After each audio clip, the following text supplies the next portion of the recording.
So this upcoming league, I'm going to start Yoga 2, or Spacetime Witness, Lightning Storm build.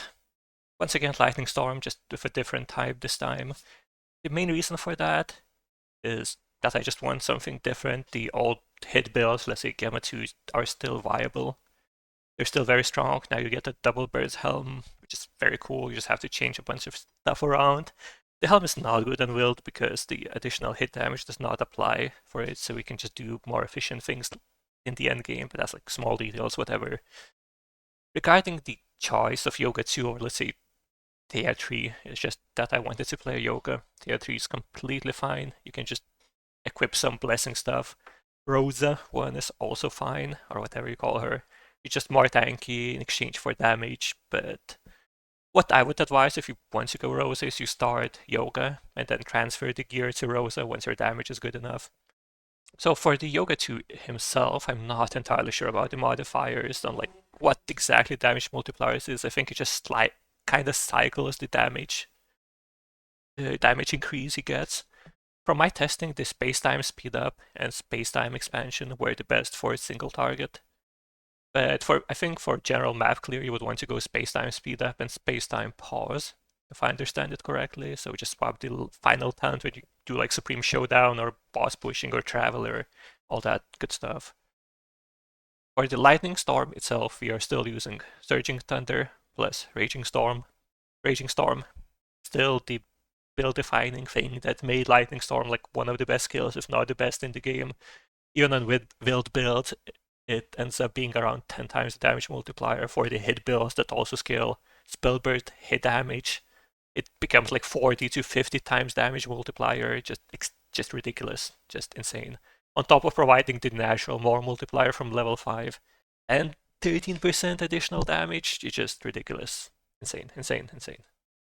Surging Thunder, still very good. What it does is every quarter of a second, it gives you 2.5% damage and base radius. It caps out at 10 seconds duration, and after that it just keeps hitting at the max effect. What I would suggest looking at is your skill effect duration. It should be at multiples of 10, because that adds another Lightning Storm hit. So to explain, 117 will be same damage as 110. So keep that in mind.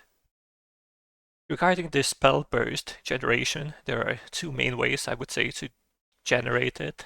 The first one is just getting spell burst recharge speed on items. You can get it on boots, on the Kismet, and on the tree, and that gets you a bit over 100, which gives you 1 second cooldown, which is already fine to play, and you just go with that.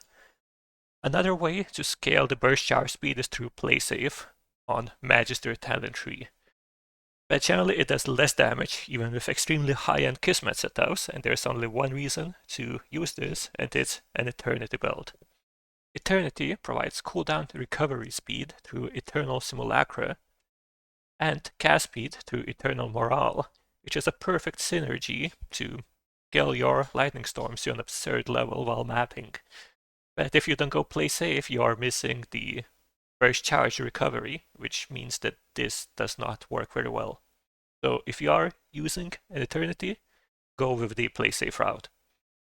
The next build variation is based around Reap cooldown. The old meta was Abyssal King Soul and getting 900 cooldown recovery rate with it, which gave you 10 reaps per second on your scepters and belt. But since the new patch doubled the damage cap for a time, we are completely fine by going 400 or 500 reaps DR. The overall damage is still capped at 15 trillion, but now we can just do it with slower hits. Both my builds are around 6 reaps per second or 500 CDR. The reason to go for this is a bit complicated. Essentially, only 1 reap can happen per frame. So going for 10 per second added some like a unnecessary complexity and annoyance. And the damage is actually lower for 10 per second against high resistant targets compared to 6. So I would just stick with 5 or 6. The reason to go 5 over 6 is that it might cycle better, but I will test it. I will test both and quickly add a note or something for which one works better in the end game. Until then, I would say just go for 6 because it's just more damage efficient. Now I'll quickly go over the talent trees since those change the most. So the first one is Goddess of Deception. There's no other choice really. Knowledge gives burst charge, but nothing else, so you're just locked into this one. For the notables, we'll use Plague for general map clear and Affliction for single target, and we'll use Subtle Impact, which we will scale with Blur effects whenever we can. The tree is pretty simple. Now we can also take the Deception Reap. It got buffed. It went from 2 to 3 points, making it 50% better. Besides that, everything is highlighted in the Google Docs. This one never changes. The next fairly locked-in choice is Magister. The only difference is which notable you will take depending on the build. The reason why it's so good, it's one of the two trees that provide burst charge speed, and also max spell burst, which is going to end up being around 20% more damage. It also just received an insanely strong talent. 3% energy shield restore on defeat, which should keep us topped up throughout the whole map as long as you're killing monsters. Just very, very good. Besides that, a bunch of defenses, just generically decent. And it's very difficult to replace because of this buff. The third tree you should go for is Lich. It's very efficient, it solves all the mana compensation issues, it gives all skills low, which is a good modifier, it gives 10% additional damage, which is a rare modifier nowadays. It either gives a lot of cast speed or affliction effect, fixes your mana cost, just extremely powerful. It also provides us blur effect for life loss, which in the end ends up being one of the best modifiers in the game. So very good, very good. There's one single problem with it, and that is stab in the back.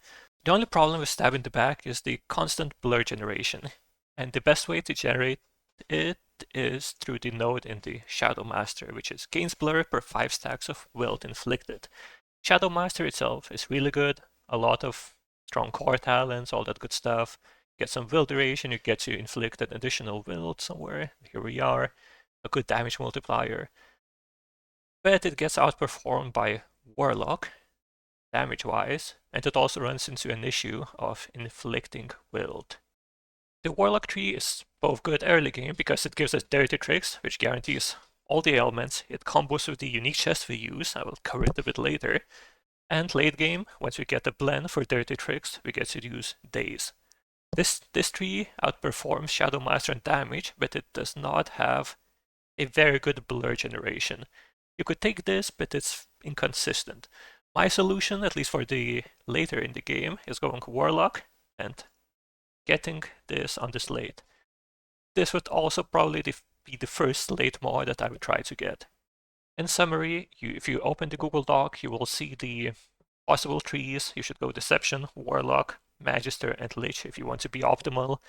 Shadow Master and Psychic can solve some problems early game, so you may consider them depending on your situation. The next topic I would like to cover is Slates. Those also changed because of the talents. To keep it short, the optimal way, at least that I could find, is by going triple Starlight and duping 2 last mods on it. That is because 10% more damage mods are fairly split, and the most you can get is by doing so. So essentially, for Fallen Starlight, we want to hit +1 max spell burst, additional stack of numbed is good, and the third one will be Flex. In this case, I'm using Reaping CDR, and the second mod should be one of the 10% more damage modifiers. You can see those listed here. And for the more complicated part, we are going to use 2 Deception Slates with 5 mods. You can use this for the reference again. The mandatory mods, I would say, are Skills Level, Life Lost, Blur Effect, Blur per Wilt, and CTR.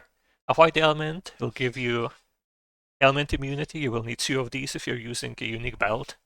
Besides that, everything else should be additional damage sources.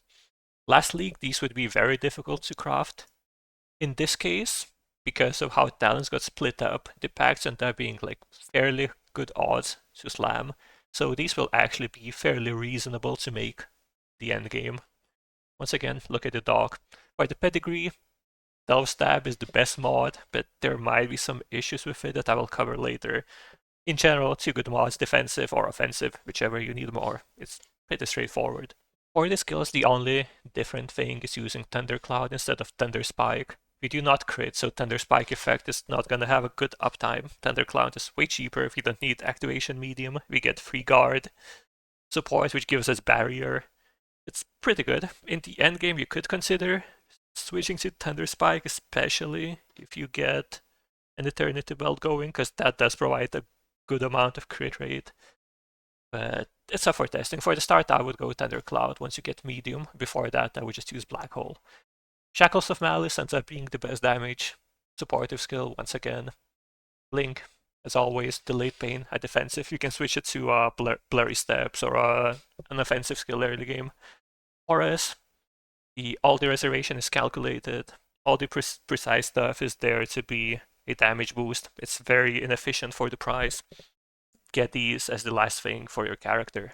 Acts end up being fairly different between the two builds. Play Safe is the expensive version. You have to get the Micro Fade, you have to get the Medium Fade, because you enable Burst River, and then you go with triple Star Rail. But this is for the optimal play. If you don't care about damage, which Eternity kind of trivializes by itself, you just use whatever, use Reaping Duration. That's good enough. For the Shell build, we need 2 double Kismet sets. We need Mouth of the Spring for the burst charge, and we still need the same Burst River that the other build needs for the 2 max spell burst. Reaping Duration, once again, will be the optimal damage. In both builds, we use 4 small Kismets to cap our block ratio. Well, kinda cap, it's at 59. In general, though, you should use your Kismets to fix the build problems. You can get some resistances, you can get some reduced curse effect, you can get some block. If you want damage, just go Reap Duration, otherwise just get whatever fixes your build. We start with Evil Heart for the legendary items, enables crit damage scaling through Vial, gives additional ailment damage, and enables Dirty Tricks, very strong. For the corrosions, you should get ailment duration and additional ailment damage. In the early game, when you're struggling with resistances, you can get erosion, resistance, corrosion. Fairly straightforward. The another easy, unique to use is Chaos Abyss. It just gives us massive amounts of elemental and erosion resistance penetration. The first corrosion should be the pen one. The second one will be additional damage. It's more of a luxury. If you can get it, you can get it. Try to get these gloves very quickly. Also provides cast speed if you're going play safe route. Very good, very simple.